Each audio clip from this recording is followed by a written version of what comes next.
ঢাকা ৮ আসনের সম্ভাব্য স্বতন্ত্র প্রার্থী ও ইনকিলাব মঞ্চের আহ্বায়ক শরীফ ওসমান বিন হাদীকে গুলি করা ব্যক্তি আলোচিত ফয়সাল কবির মাসুদের বাড়ি পটুয়াখালীর বাউফল উপজেলার কেশবপুর ইউনিয়নের ২ নম্বর ওয়ার্ডে। ফয়সাল কবির মাসুদের বাবা হুমায়ুন কবির ওরফে মালেক মুন্সি।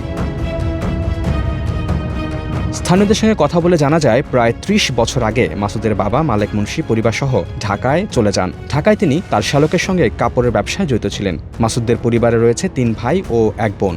মনে করি ৩৫ বছর আগে বাড়ি থেকে গেছে, বাড়ি থেকে যাই বিয়ে শাদী করছে ঢাকায়। আমরা কোনো মনে করেন আর মাঝে সাথে বিপদ আপদ পড়লে কথাবার্তা করি। এই যে ছেলে পান আমরা দেখি নেই, আবার বাপের মনে করেন 2 করে জমি পয়সা বেঁচে গেছে 4 বেদ। বাপে তো মনে করেন জীবন মানে 2 বার আইসে বাড়ি, আর ছেলে বাপ দাদার বাড়ি চলে দেয়নি। আমরা শুনছি রাত্রে ওই যে পুলিশ এসে তার আগে তো আমরা বাবা জানি নি। হ্যাঁ আমরা 2টার সময় আমার ঘর আইও, সেই সময় কয় যেন এই যার আগে তো আমাকে মোবাইলও নাই, টাচ মোবাইল চালাই না, বাটন মোবাইল চালাই।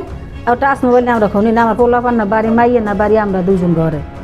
হেরা যেই কয় দরজা করে 2টা বাজে, সেই সময় কয় এই খবর। স্যান্ডেলিনা সো, রূপচর্চায় আভিজাত্য।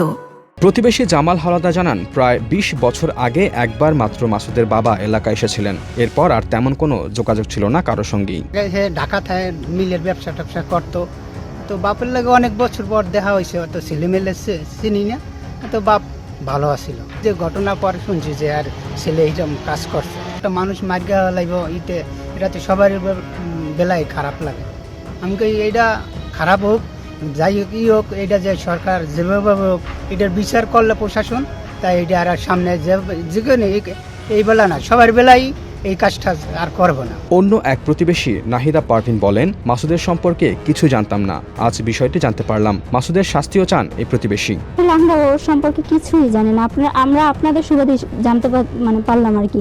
কিন্তু আমরা শুনছি তার বাবার নাম মালেক, কিন্তু তার যে 3টা ছেলে আছে বা কি মাসুদ নামে আমরা আসলে জানি না, কারণ আমাদের জন্মের পর কখনো দেখিনি।